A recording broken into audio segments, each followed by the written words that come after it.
Your cell phone, it does everything. It tells you when to wake up, it reminds you when to go to sleep, it distracts you when you're bored, it can get you excited at a moment's notice.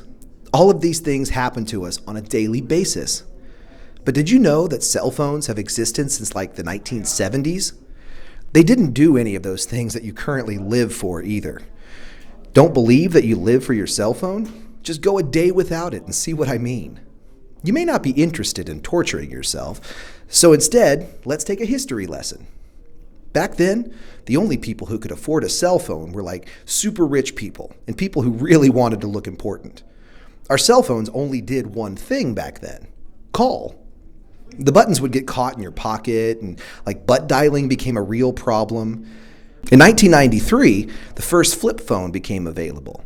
It had a hinge that actually closed the phone, like a clamshell.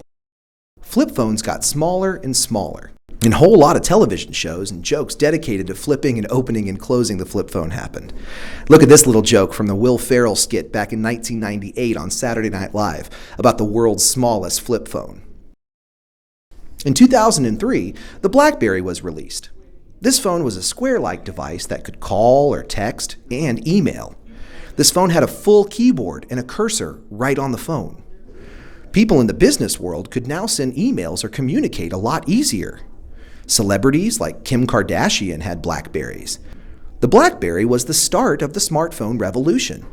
In 2010-2011, almost no one had Blackberries anymore. They had gotten old, and people were ready for something bigger and better.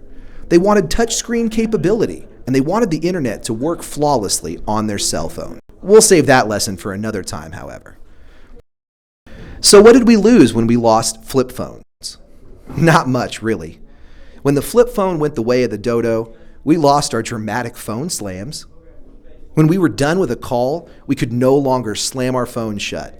We had to tap a button on the screen, not nearly as satisfying. So when you're thinking about amazing machines in your hands, stop for a second and think about all the work that went into that thing's design. Flip phones may be a thing of the past, but they're still part of a larger communication need. And that's definitely in the present. For Chief TV, this is Mr. Loudus, reporting to you the way things used to be.